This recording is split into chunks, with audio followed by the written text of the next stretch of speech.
Mia Johnson had been Riccardo Santini's secretary for 18 months, and for at least 12 of those months, she'd been acutely, painfully aware that her boss was watching her. Not in a creepy way, not in a way that made her uncomfortable or worried about HR violations, or made her want to quit her job and move to another state, but in a way that made her skin warm, and her heart race and her brain completely malfunction every time she walked into his office with his morning coffee. He looked at her like he was hungry, like she was interesting, like he wanted to do things that were definitely, absolutely not appropriate for a professional workplace environment.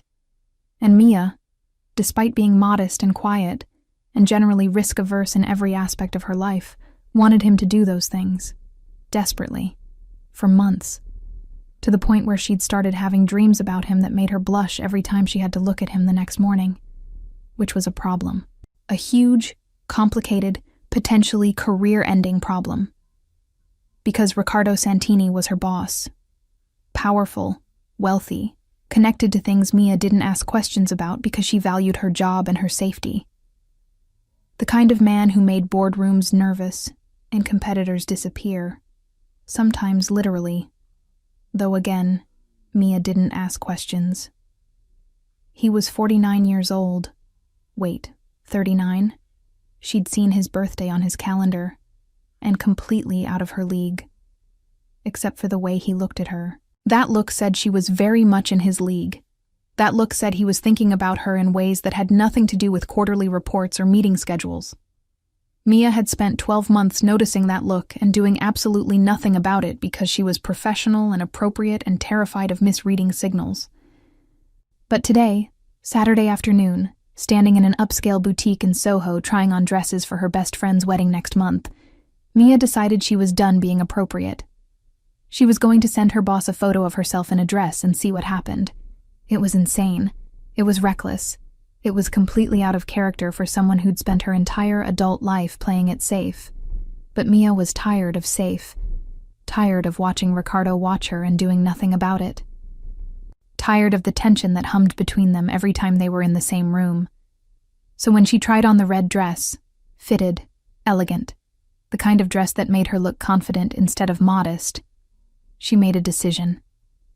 She pulled out her phone, angled it in the fitting room mirror, took a photo that showed the dress and just enough context to make it clear she was in a store, and typed a message. To Riccardo Santini. Does this look okay? Her thumb hovered over send for 30 seconds, while her brain screamed about professionalism and appropriateness and all the reasons this was a terrible idea. Then she hit send before she could chicken out. 3 dots appeared immediately. Disappeared. Appeared again. Riccardo. Where? Just one word. But Mia could read the subtext. Where are you? What store? I'm coming. Her heart hammered. She typed back before she could overthink it. Mia. Boutique Celeste. Soho. Why? The dots appeared and disappeared 3 times. Then, Riccardo. Stay there. Mia stared at her phone. Stay there. Like he was... No. He wasn't coming here. He wasn't driving to Soho on a Saturday afternoon because his secretary sent him a photo of a dress. Except, apparently, he was. Because 15 minutes later, Mia had tried on 2 more dresses in a panic, settled back on the red one, and was standing in the fitting room trying to decide if she'd just made the biggest mistake of her professional life. Someone knocked on the fitting room door. The sales associate, probably, checking if she needed different sizes. Just a minute, Mia called. Mia, open the door. She froze. That was not the sales associate. That was Riccardo, her boss, at the fitting room. Because she'd sent him a photo and he'd asked where, and then apparently driven across Manhattan in weekend traffic to show up at a boutique. Riccardo? She said through the door, her voice higher than normal. Open the door, Mia. I'm not dressed. You're wearing the red dress. I can see your feet under the door. Open it. Mia looked down. Her heels, the ones she'd worn to see if they matched the dress, were clearly visible under the fitting room door. She took a breath, smoothed the dress, reminded herself this had been her idea. She'd started this. She'd sent the photo deliberately, knowing what it might do. She opened the door. Riccardo Santini stood in the narrow hallway between fitting rooms, looking completely out of place in his casual Saturday clothes, dark jeans, black Henley, leather jacket. He also looked intense, focused, like he'd driven here with singular purpose. "Hi," Mia managed. "Hi." His eyes traveled down her body, taking in the dress, then back up to her face. "You look—" He stopped, seemed to gather himself. "Can I come in?" "Into the fitting room?" "Unless you want to have this conversation in the hallway where anyone can hear." "Have what conversation?" "The one where I tell you that you've been driving me insane for 12 months and that photo you sent was either the best or worst thing you could have done to me." Mia stepped back. Riccardo entered the fitting room, closed the door behind him, and suddenly the small space felt microscopic. He was too big, too close, too everything. "Why did you send me that photo?" he asked quietly. Mia's brain struggled to form words. "I wanted your opinion on the dress?" "Bullshit. You wanted to see what I'd do. You wanted to see if I'd react." His hand came up to the wall beside her head, caging her in. "You wanted to see if the way I've been looking at you for the past year means what you think it means." "And does it?" Mia whispered. "What do you think?" His other hand came up, cupping her face, thumb brushing her cheekbone. "You think I'd drive to Soho on a Saturday afternoon for every employee who sends me photos?" "I don't know. Maybe you're very dedicated to fashion advice." He laughed, actually laughed, low and warm. "You're killing me. You've been killing me for months.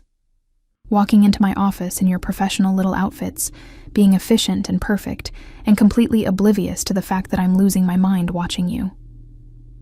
"I'm not oblivious," Mia said. "I noticed. I just didn't think.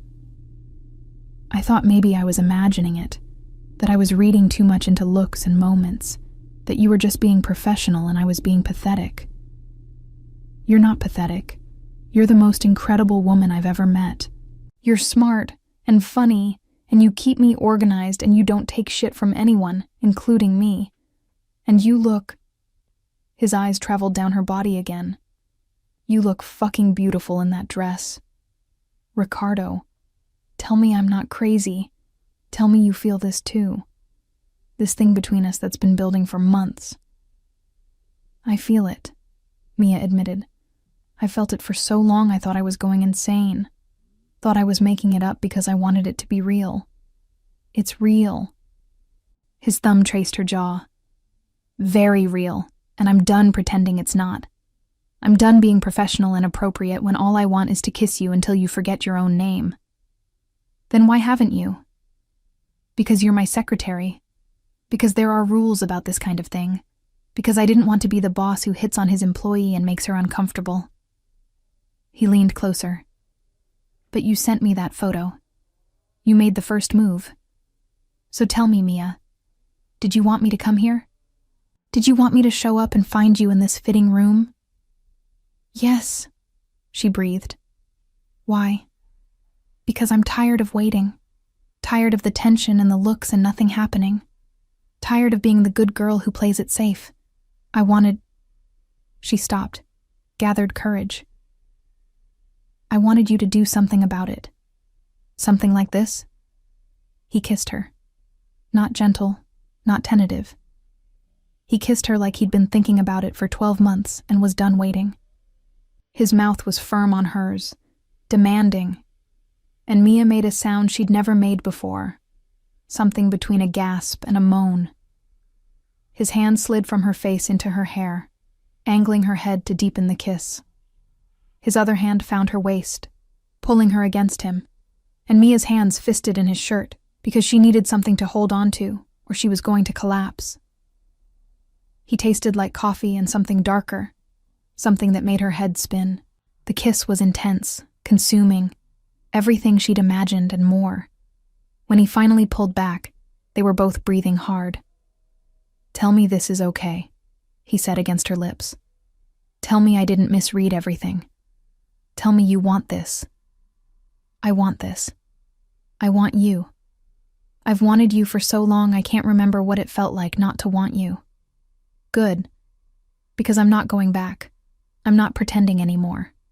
You're mine now, Mia. You understand that?" "I'm yours," she agreed, kissing him again. They made out in the fitting room like teenagers, hands exploring carefully. He was respectful even while being intense, never pushing too far, always checking her reactions. When his hand slid down her side to rest on her hip, he paused. "Too much?" he asked. "Not enough," she breathed. He smiled against her mouth. "We're in a public fitting room. I'm exercising restraint." "I don't want restraint." "Yes, you do. Because when I finally get you alone properly, I want time. I want privacy. I want to take my time learning every inch of you." He kissed her jaw, her neck. "This..." He gestured at the fitting room. "This is just the preview." Mia shivered. "You're very confident about getting me alone properly.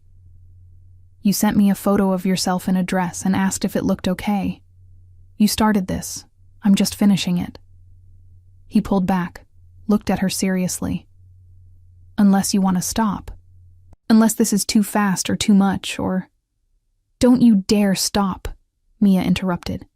"Don't you dare go back to being professional and appropriate. I sent you that photo because I wanted exactly this. I wanted you to show up. I wanted you to kiss me. I wanted..." She stopped, flushed. "I wanted to see if the tension was real, or just me being delusional. It's real. Very, very real. And we're going to talk about it. About us. About what this means for work. About all of it." He kissed her softly. "But first, answer me honestly. Does the dress look okay?" Mia laughed. "That's what you're asking right now? You sent me a photo asking for my opinion. I'm giving it." He stepped back, looked at her properly. "It looks incredible. You look incredible, but you're not wearing it." "What?" "The dress. You're not wearing it to your friend's wedding or wherever you were planning to wear it." "Why not?" "Because I'll spend the entire event thinking about taking it off you. And that's not appropriate for a wedding." His smile was wicked. "You need a different dress. Something less..." He gestured vaguely. "Less this. Less red and fitted. Less perfect. Less distracting. Less mine." "Yours?" "Mine. You're mine now, Mia. That means I have opinions about what you wear when other men can see you. Is that too possessive? Too much? Tell me if it's too much." "It's not too much," Mia said honestly. I kind of love it, actually." "Good. Because I'm very possessive. It's a flaw. You should know that before this goes any further." "What if I like your flaws?" "Then you're perfect for me." He kissed her again, softer this time. "Get changed. I'm taking you to dinner." "Now?" "Right now. We're going to go somewhere nice. We're going to have an actual conversation about this. And then I'm going to take you home and spend the rest of the evening kissing you until you forget that sending me that photo was supposed to be a risky move." It was a risky move. It was the best move. Because now I don't have to pretend anymore. Now I can just... He cupped her face. "Just be honest about wanting you." After Ricardo left the fitting room, reluctantly, with one last kiss, Mia changed back into her clothes in a daze. Her lips were swollen. Her hair was a mess. She looked thoroughly kissed. She looked happy. The sales associate gave her a knowing look when she emerged. "Find everything okay?" "Yes. I'll take the red dress. And maybe something else. Something less..." Mia paused, remembering Ricardo's words. less perfect. Honey, if that's the man you're shopping for, you wear whatever makes him look at you like that. Trust me. Ricardo was waiting outside the boutique, leaning against his car, an expensive black sedan that screamed money and power. When he saw her, he smiled. "Ready?" he asked. "For dinner? For everything. Dinner, conversation, us. All of it." Mia took his offered hand. "I'm ready." They went to a small Italian restaurant in the West Village, the kind of place that was clearly expensive but felt intimate. Ricardo knew the owner, was greeted with enthusiasm, led them to a private table in the back. "You come here often?" Mia asked. "Often enough. It's quiet. Private. Good for conversations you don't want overheard." "Conversations about what?" "About how my secretary just sent me a photo that made me leave a meeting with my accountant mid-sentence to drive to Soho. About how I kissed her in a fitting room, and now need to figure out how we do this without violating every HR policy my company has." "We could not do this," Mia suggested. "We could go back to professional and appropriate." "Could we?" Ricardo reached across the table, took her hand. "Because I don't think I can. I don't think I can go back to watching you and wanting you and doing nothing about it." "I don't want to go back either," Mia admitted. "I sent you that photo because I was done waiting, done being safe, done pretending the tension wasn't real. So what do? We figure it out. We talk to HR. We make it official and appropriate. She paused. "Wait, is this even what you want? Like, actually? Or is this just what? A fling? A moment of weakness?" Ricardo squeezed her hand. "Mia, I've been thinking about you for 12 months. 12 months of noticing everything about you. How you take your coffee. How you bite your lip when you're concentrating. How you're kind to everyone even when they don't deserve it. This isn't a moment. This is..." He stopped. "This is me being honest about wanting something real with you. If you want that too." "I want that too," Mia said. "I've wanted it for so long I forgot what it felt like to not want it." "Then we make it work. We talk to HR on Monday. We follow proper protocols. We do this right." "And until Monday?" Ricardo smiled. "Until Monday, we enjoy being able to do this." He leaned across the table and kissed her, without worrying about professional boundaries. They had dinner. Incredible Italian food that Mia barely tasted because she was too focused on Ricardo. On his hands, his smile, the way he looked at her like she was the most interesting thing in the room. After dinner, he drove her home to her apartment in Brooklyn, walked her to her door like a gentleman. "Can I come in?" he asked. "Yes. But..." Mia paused. "Just so we're clear on expectations, I want to, but..." "Mia, breathe. I'm not expecting anything except more time with you. We can sit on your couch and watch terrible television. We can talk. We can make out like teenagers if you want. Whatever you're comfortable with." "I want all of that," she said honestly. "Especially the making out part."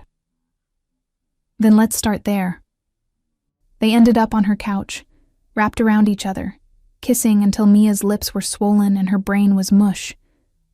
Ricardo was good at this, patient, attentive, reading her reactions, never pushing further than she was ready for. Around midnight, he reluctantly pulled away. "I should go." "You could stay," Mia offered. Just to sleep. Nothing else. Just stay." "If I stay, I won't want to sleep. And you need to sleep. And we need to pace ourselves." He kissed her forehead. "Monday. We make this official Monday. And then..." He smiled. "Then we have all the time in the world." After he left, Mia lay in bed staring at her ceiling, replaying the entire day. She'd sent a photo. He'd shown up. They'd kissed in a fitting room, had dinner, made plans. She'd been brave, and it had worked. Her phone buzzed. Ricardo. Thank you for the photo and for being brave enough to send it. Sweet dreams, Mia. Mia smiled and typed back. Thank you for showing up. Sweet dreams, Ricardo. She fell asleep thinking about red dresses and fitting rooms and the way Ricardo looked at her like she was everything. Monday was going to be interesting. Monday morning arrived with significantly more anxiety than Mia had anticipated. She'd spent Sunday replaying Saturday. The photo, the fitting room, Ricardo showing up, the kiss that had made her forget her own name, the dinner, the making out on her couch. All of it felt surreal in the bright light of a Monday morning. Now she had to walk into the office and face her boss, who was also now, what? Her boyfriend? Her something? They'd agreed to make it official with HR, but what did that even mean? Mia stood in front of her closet for 20 minutes trying to decide what to wear. Everything felt loaded with meaning. Too professional seemed like she was trying to pretend Saturday didn't happen. Too casual seemed inappropriate. Too attractive seemed like she was trying too hard. She settled on her usual work uniform, pencil skirt, blouse, cardigan, and told herself to stop overthinking.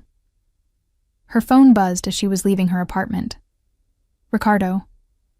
Good morning, breathe. It's going to be fine. See you soon.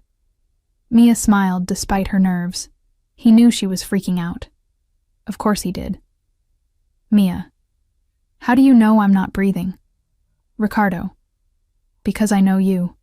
You're standing in front of your closet second-guessing your outfit. You changed at least twice. And you're wondering if this is all a huge mistake. Am I close? Mia. Disturbingly accurate. Ricardo. It's not a mistake. Saturday wasn't a mistake. This isn't a mistake. Trust me. Mia. Okay. Trusting you. See you soon. The office felt different when Mia walked in at 8:30. Nothing had actually changed. Same fluorescent lights, same coffee smell, same morning chatter from the early arrivals.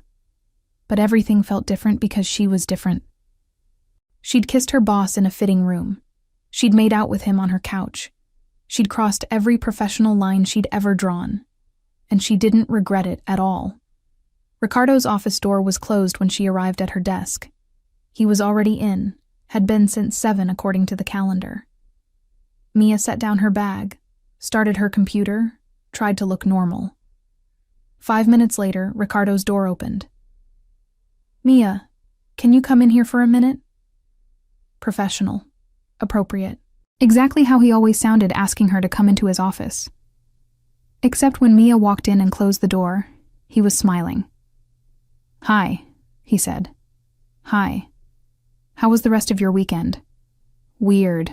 I kept replaying Saturday, wondering if I'd imagined it. You didn't imagine it. Ricardo moved around his desk, stopped in front of her. This is real. We're real. And I meant what I said. We're doing this properly, starting with HR. When? 9 a.m. I called Jennifer on Friday. Friday? Before I sent you the photo? Yes. I'd already decided I was done waiting. Was going to tell you this week that I wanted to take you to dinner. Ask you properly. Do the whole thing right. He smiled. Then you sent me that photo and accelerated the timeline significantly. You were going to ask me out. Was working up the courage, yes. Had a whole plan. Flowers, appropriate professional distance while asking, reassurance about power dynamics and HR protocols. Very smooth. And instead I sent you a photo and you showed up at a fitting room. Best plan revision ever. He touched her face gently. I missed you yesterday. You saw me Saturday night. I know. Still missed you Sunday. He kissed her, brief, sweet, then stepped back. Okay, professional distance until we talk to HR. But after that, he smiled. After that, I'm taking you to lunch. Somewhere nice. Somewhere we can hold hands and not worry about people seeing. People are going to talk. Let them. I don't care what people think. I care about doing this right, following protocols, making sure you're protected and comfortable. At 9 a.m., They walked into HR together. Jennifer Martinez, the HR director, was expecting them, which explained why she didn't look surprised when Ricardo and Mia entered her office. "Morning," Jennifer said. Ricardo mentioned there was a situation that needed addressing. "Situation is one word for it," Ricardo said. "As of Saturday, Mia and I are in a relationship. We want to follow proper protocols. Make sure everything is documented and appropriate." Jennifer looked at Mia. "And you want this? This isn't pressure or coercion or anything you're uncomfortable with?" "I want this," Mia said firmly. "I initiated it, actually. He's been very respectful about boundaries and consent and everything else." "Good, because that matters." Jennifer pulled out forms. "Here's how this works. We document the relationship. You both sign acknowledgments about workplace conduct. Mia, you have the option to transfer to a different department if you want. No pressure, no retaliation if you choose that." "I don't want to transfer," Mia said. "I like my job. I'm good at it. I also want to date Ricardo." "Then we make it work, but there are rules." Jennifer looked at Ricardo. "No preferential treatment. No discussing relationship matters at work. No public displays of affection in the office. You maintain professional boundaries during work hours." "Understood," Ricardo said. "And Mia, if at any point this becomes uncomfortable or problematic, you come directly to me. No questions asked. You're protected. Legally, professionally, all of it." "Thank you," Mia said. They spent 30 minutes filling out paperwork, signing acknowledgments, reviewing policies. By 9:30, it was official, documented, appropriate. "Congratulations," Jennifer said as they left. "And Ricardo, don't screw this up. Mia's the best secretary you've ever had. If you make this weird and she quits, I'm holding you personally responsible." "Noted," Ricardo said seriously. "I have no intention of screwing this up." Back at Mia's desk, the morning proceeded almost normally. Calls, emails, schedule management. Ricardo had meetings. Mia handled logistics. Everything was professional, except for the moments when Ricardo would walk past her desk and smile. Or when he'd brush her hand passing her documents. Small things. Private things. Things no one else would notice, but that made Mia's heart race. At 11:30, Sarah from accounting appeared at Mia's desk. "Hey, coffee break?" "Sure. Give me 5 minutes." In the break room, Sarah got directly to the point. "So, you and Mr. Santini." Mia's stomach dropped. "What about us?" "Come on, you walked into HR together this morning. Jennifer never schedules meetings with both a boss and employee unless it's serious. And you've been smiling at your desk all morning. What's going on?" Mia paused. How much should she say? "We're dating. As of this weekend. We went to HR to make it official and appropriate." Sarah's eyes widened. "You're dating the boss? Mia Johnson, modest and professional Mia, is dating Ricardo Santini?" "Yes." "How? When? Why didn't you tell me?" "It happened fast. Saturday. And I'm telling you now." "Saturday? Like 2 days ago Saturday?" "It's been building for a while. We just finally did something about it." Sarah studied her. "You look happy. Like, genuinely happy. Not stressed or worried, just happy." "I am happy. Is that weird?" "No, it's actually really sweet. He looks at you, you know. Has for months. I noticed but thought maybe I was imagining it." "You weren't imagining it." "Does this mean we need to stop calling him Mr. Santini and start calling him Ricardo, or—" "At work, he's still Mr. Santini. We're keeping it professional during office hours." "That's very mature and appropriate." "We're trying." By lunch, the entire office knew. Not because Mia or Ricardo said anything, but because office gossip moved faster than email. People were curious, speculative, but mostly supportive. "Good for you," Marcus from legal said in the elevator. "He's been alone too long. Needs someone normal to keep him grounded." You've been here longer than any of his previous assistants, Patricia from operations mentioned in passing. That's saying something. He's difficult to work for. He's not difficult, Mia defended automatically. He just has high standards. Patricia smiled. And now you're dating him. Yeah, you've got it bad. At noon, Ricardo appeared at her desk. Lunch? Yes. Where are we going? Somewhere we can talk without being overheard by everyone in this building. They went to a small French bistro 3 blocks away. Ricardo held her hand walking there, pulled out her chair, ordered wine with lunch because we're celebrating and I cleared my afternoon schedule. You cleared your afternoon? Mia asked. You never clear your afternoon. I'm making changes, prioritizing differently, starting with lunch with my girlfriend. He said the word deliberately, testing it. Is that okay? Calling you my girlfriend? That's perfect.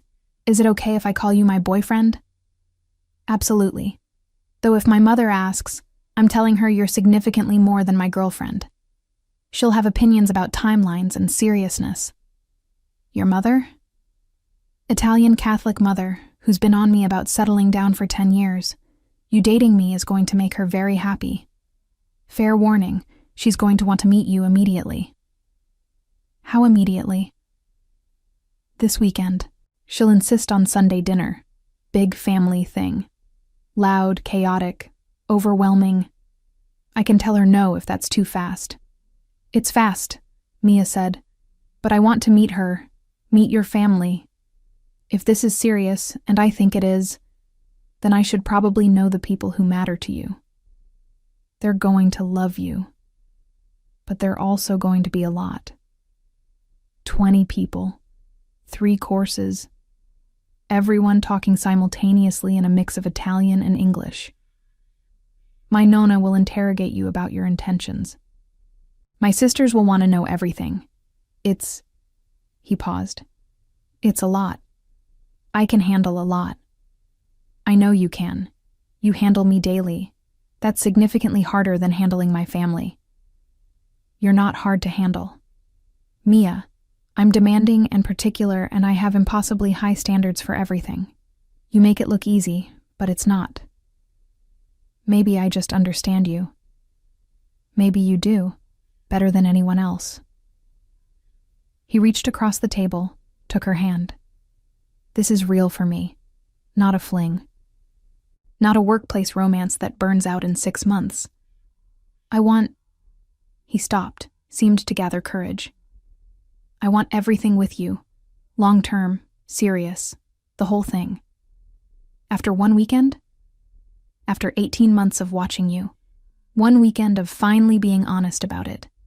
And yes, after 1 weekend I know. I want everything. With you. Is that too much? Too fast? It's fast, Mia admitted. But it's also exactly what I want. I'm not interested in casual. I never have been. If we're doing this, I want it to be real. Then it's real. Officially. You and me. Serious. Long term. Everything. They spent lunch talking about logistics, how to handle work, how to navigate the office knowing everyone was watching, how to maintain professional boundaries while also being honest about being together. People are going to speculate, Ricardo said, about whether you earned your position or whether I gave it to you because we're dating. I earned my position, Mia said firmly. I was your secretary for 18 months before Saturday. I was good at my job before we started dating. You were. You are. The best I've ever had. But people will still talk. Let them talk. I know the truth. You know the truth. That's what matters. After lunch, walking back to the office, Ricardo pulled her into a quiet alcove between buildings.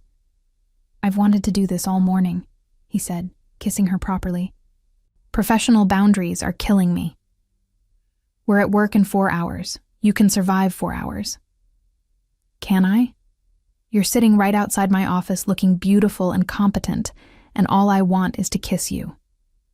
You're very focused on kissing. I'm focused on you. Kissing is just the most immediate way to express that. They made it through the afternoon maintaining professional distance. Mia fielded calls, managed schedules, organized meetings. Ricardo had back-to-back appointments. Everything was normal. Except at 5 o'clock when most people had left, Ricardo appeared at her desk. "Dinner tonight?" he asked. "I should probably go home. I've been with you since Saturday. You'll get sick of me." "Impossible. I've wanted this for 18 months. I'm not getting sick of you after 3 days. What about your work? Don't you usually stay until 7? "I'm reprioritizing. Work can wait. You can't." They ended up at his apartment. A massive space in Tribeca with floor-to-ceiling windows and expensive furniture that somehow still felt comfortable. Mia had been here before for work purposes, dropping off documents, picking up files. But being here as his girlfriend felt different. "Wine?" Ricardo offered. "Yes, please." They sat on his couch, much nicer than Mia's, drinking wine and talking about everything and nothing. About growing up, about family, about what they wanted from life. "I was engaged once," Ricardo said around 8 p.m. 5 years ago. To someone my mother approved of. Someone from a good Italian family with the right connections. It lasted 6 months. She wanted the name and the money. Didn't actually want me. "What happened?" "I called it off. Realized I'd rather be alone than with someone who saw me as a means to an end." He looked at Mia. "You don't do that. See me as means to anything. You see me. Just me. Of course I see you. You're..." Mia searched for words. "You're brilliant and funny and demanding in the best way. You make me want to be better at everything. That's not about your name or your money. That's about you. That's why I love you." Mia's breath caught. "What?" "I love you. I've been in love with you for months, since you told me that meeting with Davidson was a waste of time and I should cancel it. You were right. He was an idiot. And I thought, this woman is brilliant and honest and doesn't care about my ego. I want her. You love me?" "Completely. Have for months. Just couldn't say it because you were my secretary and I was your boss and there were boundaries, but now..." He touched her face. "Now I can be honest. I love you, Mia Johnson. Not because you're convenient or because you make my life easier, though you do. But because you're you. Smart and kind and brave enough to send me a photo of yourself in a red dress just to see what I'd do." "I love you too," Mia said. "I've loved you for so long I forgot what it felt like not to love you." "Good, because I plan to keep you. Forever. If you'll let me." "Forever sounds good." They kissed until Mia lost track of time, until she forgot about work and boundaries and what day it was, until the only thing that mattered was Ricardo's hands in her hair and his mouth on hers, and the feeling of being wanted completely. Around 11, he reluctantly pulled away. "Stay tonight." "Stay? Here. With me. Just sleep. I'm not expecting anything more. I just want you here. Want to wake up with you. Want to have breakfast together tomorrow. Is that okay?" "That's perfect." They ended up in his bed. Enormous, comfortable, with sheets that probably cost more than Mia's rent. Ricardo lent her a t-shirt to sleep in. They lay wrapped around each other talking until 1 a.m. "My mother's going to love you," Ricardo murmured against her hair. "Fair warning. She's going to plan our wedding after meeting you once. We've been dating 3 days. She won't care. She's been waiting for grandchildren for years. The moment she sees I'm serious about you, she's going to start planning. Is that okay? Her assuming we're serious? We are serious. At least I am. Are you?" "I'm serious. I'm all in. Just, your mother planning our wedding seems fast. Welcome to Italian families. Everything is fast and loud and overwhelming. You'll adjust."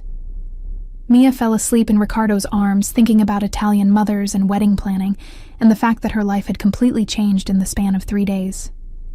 All because she'd been brave enough to send a photo and ask, "Does this look okay?" Best decision she'd ever made. Sunday dinner at the Santini house was exactly as overwhelming as Ricardo had warned. Possibly more so, because no amount of warning could actually prepare someone for the reality of a full Italian family gathering. Mia stood on the front porch of a beautiful brownstone in Carroll Gardens, holding a bottle of wine she'd agonized over for 20 minutes at the store. Was Chianti too obvious? Was Barolo too expensive? Would they judge her for bringing anything at all? Trying not to panic about meeting Ricardo's entire family at once. "Breathe," Ricardo said, taking her free hand and squeezing gently. "They're going to love you. I promise." "You don't know that. What if they think I'm not good enough? What if they think I'm just your secretary trying to marry up? What if—" "Mia, stop.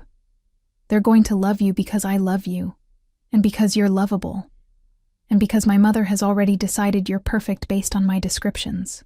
She told me 3 times this week that you sound wonderful. That's unprecedented. What if I use the wrong fork, or say something offensive, or there are no wrong forks, and you're not going to offend anyone unless you tell Nonna her cooking is mediocre, which you won't because it's incredible. Just be yourself. That's all they need." Before Mia could spiral further into panic, the door flew open with dramatic timing. A woman in her 60s stood there. Elegant, with gray-streaked dark hair pulled back in a neat bun, wearing an apron that said, "Nonna's Kitchen" in faded letters, and with Ricardo's eyes in a softer, warmer face. "Ricardo! And this must be Mia. Come in, come in. Don't stand on the porch like strangers." "Mama, this is Mia. Mia, my mother, Teresa Santini." Teresa pulled Mia into a hug before she could offer a hand. "Welcome. Ricardo told me all about you. Said you're brilliant and beautiful and make him happy. This is good. He needs happy. Come, everyone's waiting." Everyone turned out to be approximately 20 people crammed into a dining room that seated 12 comfortably. Teresa's husband Antonio, older, quieter, with kind eyes. Ricardo's 2 sisters, Gianna and Lucia, with their husbands. Various cousins, aunts, uncles. Children running around with the casual chaos of a family that gathered regularly. And presiding over everything from the head of the table, Nonna Rosa, 94 years old, sharp-eyed, wrapped in a black cardigan despite the May warmth. "Nonna," Ricardo said, leading Mia over. "This is Mia. Mia, my grandmother." Nonna Rosa studied Mia with disconcerting intensity. "You're the secretary." "Yes, ma'am." "You make my grandson smile. This is good. He's been too serious, too much work, not enough life." She patted the chair next to her. "You sit here, we talk." Dinner was chaos, the best kind. 3 courses appearing in rapid succession, everyone talking simultaneously, switching between English and Italian mid-sentence. Children were corrected in Italian, praised in English, shooed away from the table when they got too rowdy. The food was incredible. Homemade pasta with meat sauce, chicken cacciatore that had been simmering since morning, vegetables roasted with herbs, bread still warm from the oven, and wine. So much wine. "More bread, Mia," Teresa insisted, adding pieces to her plate. "You're too skinny. Ricardo, you don't feed her?" "She feeds herself, Mama." "Not enough. Look at her, skinny. She needs meat. Nonna, tell Ricardo." "Ricardo knows," Nonna interrupted. "He's feeding her. Look at her face. She's happy. Happy girls eat." Throughout dinner, Mia fielded questions from everyone. What did she do before working for Ricardo? Where did she grow up? Did she have family? What were her intentions toward Ricardo? That last one came from Lucia, his younger sister, who was either protective or nosy. Mia couldn't tell which. My intentions? Mia asked. Yes. Are you serious about my brother? Or is this a fling? Because if it's a fling, walk away now. He's been alone long enough. Don't waste his time. Lucia, Ricardo warned. It's fine, Mia said. I'm serious, very serious. Not a fling, not casual. I love him. The table went quiet. Then Teresa started crying. She loves him. Did you hear? She said love. Mama, you're being dramatic. I'm being a mother. You're 40 years old. 39. 39. Finally you find someone, and she loves you. This is big. I'm allowed to cry. Antonio patted his wife's hand. Leave them alone, Teresa. They're happy. That's what matters. I'm happy. I'm crying because I'm happy. After dinner, Ricardo's sisters cornered Mia in the kitchen while she helped clean up. So, Gianna said, drying dishes. You and Ricardo. Yes? How serious are we talking? Because Mama's already looking at venues. Venues for what? Your wedding. She's been waiting decades for Ricardo to settle down. Now that he has, she's not waiting for him to actually propose before starting to plan. We've been dating a week. That's basically engaged in Italian family terms, Lucia added. Once Mama decides you're part of the family, you're stuck. Hope you're okay with that. I'm okay with that, Mia said honestly. Your family is wonderful, loud and overwhelming, but wonderful. You haven't seen us fight yet. Wait until someone brings up politics, or soccer, or whether pineapple belongs on pizza. Does it? Absolutely not, both sisters said simultaneously. That's the correct answer, Gianna added. You'll fit in fine. Later, after most people had left and Mia was helping Teresa pack up leftovers, Ricardo's mother pulled her aside. I want to tell you something, Teresa said quietly. Ricardo's father and I, we've been married 42 years. Good years, hard years, everything in between. But we made it work because we chose each other. Every day, even when it was hard. Why are you telling me this? Because my son loves you. Really loves you. I haven't seen him this happy in... She paused. Maybe ever. And I want you to know that's special. That's real. Don't run away when it gets hard. Because it will get hard. Being with someone like Ricardo, powerful, demanding, connected to things we don't talk about, it's complicated. But if you love him, you stay. You choose him. Every day. I'm not going anywhere, Mia said. I love him. I'm all in. Good. Then welcome to the family, officially. You're stuck with us now. On the drive home, Ricardo reached for Mia's hand. That was overwhelming. I'm sorry. Don't be. Your family is amazing. They interrogated you. They wanted to know if I'm serious about you. That's fair. They love you. They're protective. My mother cried. Happy tears. Because you're happy. That's sweet. My grandmother cornered you for 20 minutes. She told me stories about you as a kid. Did you really steal a car at 14? Borrowed. I borrowed a car, and I returned it. Your nonna said you stole it, and your father had to pay off the owner to not press charges. That's a very negative way to frame youthful enthusiasm. Mia laughed. I love your family. They're loud and chaotic and up in your business, but they're also warm and welcoming, and they obviously love you. They loved you. My mother pulled me aside before we left. Said you're perfect. That I better not screw this up. Nonna said the same thing. Lucia and Gianna gave me the thumbs up.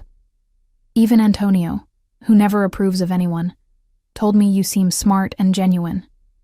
Your family's approval matters to you. More than I want to admit. They're my people. If they didn't like you... He paused. It would have been harder, not impossible. I'd still choose you, but harder. Good thing they liked me then. Very good thing. 3 months into dating, Mia realized she'd accidentally acquired an entire extended Italian family. Sunday dinners were mandatory. She'd learned to make 3 different pasta shapes from scratch under Teresa's exacting supervision. She knew which cousins weren't speaking to each other, currently 3 sets, for reasons no one would explain. She understood that when Nonna said just 1 bite, she meant 3 servings. She'd learned to argue about soccer with appropriate hand gestures. She'd also learned that dating Ricardo came with complications, like the night someone broke into her apartment. She'd been home alone. Ricardo had a late meeting when she heard someone at her door. Not knocking, working the lock. Mia grabbed her phone and texted Ricardo. "Someone's trying to break into my apartment." His response was immediate. "Lock yourself in the bathroom. I'm calling security. They'll be there in 3 minutes." 3 minutes later, Ricardo's security team arrived and found a man trying to pick her lock. Someone who'd been hired to send a message about Ricardo's business dealings. Ricardo arrived 10 minutes after that, looking more dangerous than Mia had ever seen him. "You're moving in with me," he said. "No discussion, no question." "I can't just—" "Yes, you can. Your apartment isn't secure. Someone targeted you because of me. I'm not letting you stay somewhere I can't protect you." "Ricardo, please." He touched her face. "Please, Mia. I can't. I need to know you're safe. Let me keep you safe." She moved in the next weekend. Ricardo's apartment became their apartment. Her things mixed with his, her books on his shelves, her coffee mugs in his kitchen, her toiletries in his bathroom. It felt natural, right, like they'd been living together for years instead of months. "This is fast," Mia said one night, curled up on their couch. "It's necessary. Someone came after you because of me. I won't apologize for keeping you safe. I'm not complaining, just observing that we went from dating to living together in 3 months." "Too fast?" "No. Perfect timing, actually." 6 months in, Ricardo proposed. Not with fanfare or public displays. Just the 2 of them in their apartment on a random Tuesday night. "Marry me," he said, putting down his dinner fork. Mia blinked. "What?" "Marry me. I love you. You love me. We're already living together. My mother has been planning our wedding since Sunday dinner one. Nonna keeps asking when I'm making it official, and He pulled out a box. "I want to marry you. Want you to be my wife. Want everything with you. Forever. Is that okay?" "You're proposing over chicken? Would you prefer I wait for a fancy dinner? I can do that. I can plan something elaborate. But I'd rather just—" He opened the box, revealing a stunning emerald-cut diamond. "Ask you now. Honest. Direct. The way we've always been with each other." "Yes," Mia said immediately. "Yes? Yes, I'll marry you. Obviously. Did you think I'd say no?" Was maybe 70% sure you'd say yes. 30% worried you'd think it was too fast. "It's not too fast. It's perfect." She held out her hand. "Put the ring on me." He did. It fit perfectly. "I had your size from the jewelry you wear to work. Measured one of your rings. Hope that's not creepy." "It's thorough. That's very you. Is that good?" "That's perfect. You're perfect. This is perfect. All of it." They got married 4 months later in Teresa's garden, with approximately 100 family members in attendance. Nonna cried. Teresa cried. Even Antonio got misty-eyed. "You look beautiful," Ricardo said, when he saw her walking down the aisle. "You're not supposed to tell me that yet. Wait for the vows." "I can't wait. You're beautiful. You're mine. And I'm the luckiest man in the world." Flatterer. Truth-teller.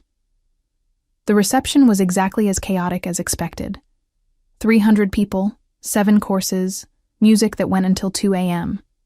Dancing and wine and speeches from siblings and cousins and people Mia was still learning to place in the family tree. Happy? Ricardo asked during their first dance. Completely. You? Never been happier. You sent me a photo of yourself in a red dress 10 months ago and changed my entire life. You showed up at a fitting room.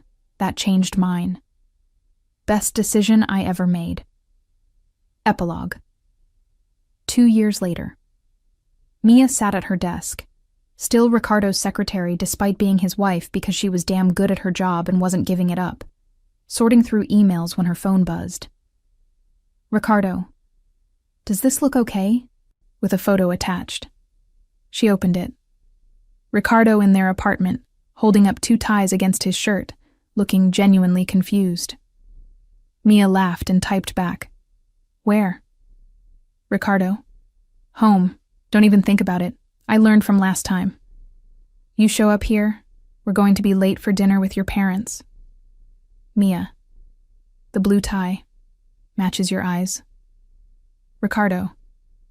You're perfect. I love you. See you in 20 minutes. Mia smiled at her phone, thinking about how much had changed since that Saturday in Soho. She'd been brave enough to send a photo. He'd been brave enough to show up. They'd been brave enough to choose each other despite complications and power dynamics and everyone's opinions. And now she was sitting at her desk, wearing his ring, living in their apartment, planning their future. All because she'd asked, "Does this look okay?" And he'd replied, "Where?" and shown up at a fitting room to prove he was all in. Best text she'd ever sent. Best decision they'd ever made. Mrs. Santini? Sarah from accounting appeared at her desk.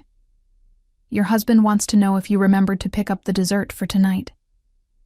Tell Mr. Santini that yes, I remembered, and that he should stop bothering accounting with personal messages. He says it's urgent. Tell him nothing is that urgent. Sarah grinned. I love that you guys still do this.